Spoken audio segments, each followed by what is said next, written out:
Phoenix Suns contre Los Angeles Lakers, deuxième contre septième. Les Lakers qui se sont qualifiés au play-in après un match, une victoire contre les Warriors après prolongation.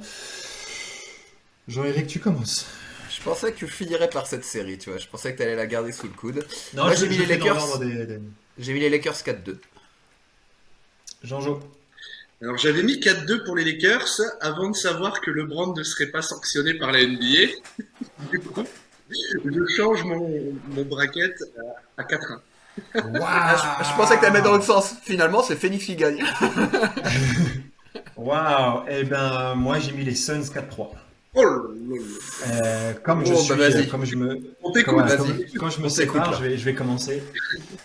Je vous cache pas que quand j'ai fait mon petite analyse et que j'ai demandé à mon stagiaire chinois de me remplir le fichier Excel, je me suis rendu compte au fur et à mesure que les cases que je cochais, elles allaient en la faveur des Lakers. On va pas se mentir. Plus j'analysais le truc, je me dis, oh putain, mais en fait, ça sent vraiment la merde pour les Suns. Néanmoins,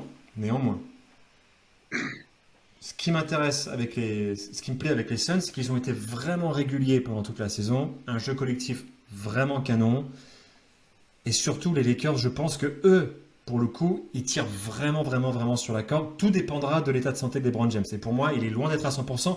Même contre les Warriors, tout le monde se touche là sur son dernier tir. Il a quand même fait un triple-double, hein. Mais il n'a pas fait un gros match, hein. Il a vraiment pas fait un gros match. On l'a vu vraiment en difficulté. Anthony Davis, pareil. Pour que les Lakers gagnent, il a fallu. Schroeder, c'est la dernière fois que je prononce son nom. Pour que les Lakers gagnent ce match, il a fallu que Caruso fasse un gros match, même si je sais qu'il a vraiment progressé, il est capable de refaire ça. Mais bon, sur une série au meilleur des 7 matchs, si c'était un play-in en un match, j'aurais sûrement mis les Lakers. Mais sur une série comme ça, les Suns, je sens qu'ils sont prêts. Il y a une belle histoire derrière la carrière de Chris Paul. Je pense que ça va se faire là. Ayton, il a progressé, Booker, il a progressé, et j'ai peur que les Lakers soient diminués physiquement et qu'ils ne peuvent pas gagner une série sur 7 matchs. C'est mon avis. Mais c'est vrai que c'est chaud. Jean-Éric, vas-y. Moi, ça tiendra sur une seule approche qui est, on parie pas contre les Browns, c'était sûr de perdre. Je pense que ça dépend vachement de sa forme et de la forme de Davis, parce que LeBron il peut peut-être être emmerdé, mais si Davis est en forme, personne à Phoenix peut l'arrêter. On a quand même une équipe de Los Angeles qui a une bien meilleure défense que Phoenix. Et puis après, c'est vrai que moi ce que je trouve marrant, on en discutait auparavant, c'est qu'il y a deux règles universelles en NBA ces dernières années. C'est que LeBron, quand il fait les playoffs, il va en finale NBA, et que c'est Chris Paul, quand il fait les playoffs, il perd en demi de conf. Donc c'est à dire que les deux sont censés passer un tour, donc il y a une des deux règles qui va s'effondrer. Donc encore une fois, je ne parierai pas contre LeBron, parce que c'est un coup à se casser la gueule. Donc 4-2 Lakers. Et Ah là là, vous êtes chaud. au quand fond, même. moi je serais pour Phoenix, hein. C'est une belle histoire, Phoenix, c'est joli, c'est sympa, c'est propre. Mais si on rationalise le truc, si on fait des tableurs Excel, c'est les Lakers qui passent. Ok, Jean-Jo, vas-y. Non, mais ouais, c'est vrai, ils ont fait une magnifique saison, hein, Phoenix. C'était bien de les voir à ce niveau, c'est bien de les voir faire les playoffs. Maintenant, c'est dommage de tomber contre les Lakers au premier de l'époux. J'avoue. Ouais. Non, mais LeBron et Anthony Davis, on est quand même sur un monstre à deux têtes terrifiant, même si physiquement ils sont pas au top, ça reste les top players à leur niveau. Il y a quand même le gros pépère Drummond qui est là, qui va bien faire chier Ayton, à mon avis. Et je pense, quand même, parce qu'au final, quand on en rigole, mais on se rend quand même compte que c'est lui qui fait beaucoup la différence, c'est que Caruso peut quand même bien emmerder les Suns en défense, notamment, parce que le gars il est vaillant, c'est un soldat et il défend vraiment super bien. Et je pense que il peut vraiment faire chier les Suns.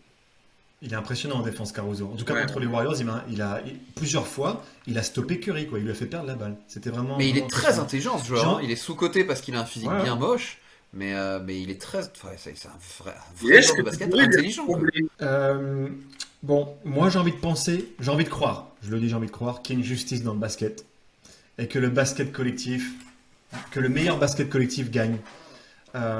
Et que les Lakers, voilà, je sais qu'avant qu'ils se blessent, LeBron était chaud bouillant, mais là voilà, c'est pas le même LeBron, c'est pas le même AD. Booker, Billy il va Bob, foutre un bordel. Billy Bob, Ils peuvent pas stopper Paul et Booker, c'est ça que je veux dire. s'il y avait une justice dans le basket, les Kings auraient passé les Lakers il y a 20 ans. Voilà, c'est tout. Il n'y a pas Ah, de mais non, justice dans le basket. Non, non, je suis pas d'accord. Parce qu'ils ont perdu. Je veux dire. Comment? Ça, c'est s'il n'y avait pas de corruption. C'est pas une question de justice. C'est ça, c'est une question de corruption. Parce que la différence, c'est qu'en face, il y avait un jeu collectif. C'était les Lakers, c'était Attack on Triumph, c'était un jeu collectif. J'ai envie de croire que le jeu collectif va gagner sur le jeu un peu plus basé sur le côté individuel. Voilà, Schroeder, bon, il a pas l'air chaud en ce moment. Et LeBron et AD, c'est pas au top. Donc je continue à penser que les Suns vont gagner. Ça va être chaud, hein. Ça va être chaud patate.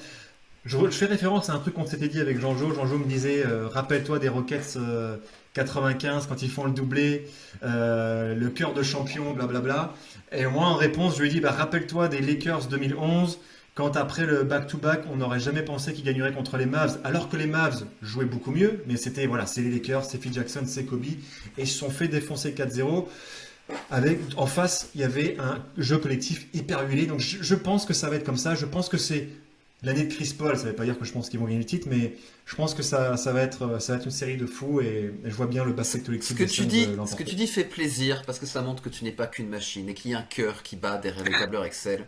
Bien Et ça, sûr, c'est bien bien, sûr. ça fait plaisir. Je te tutoie parce que t'es de l'amour en énergie, t'es de l'énergie pure. Même si malheureusement, j'ai peur que tu te casses la gueule sur cette histoire. Mais personnellement, je partage Les gars, je vous ton attends. ton avis. J'espère que Phoenix passera.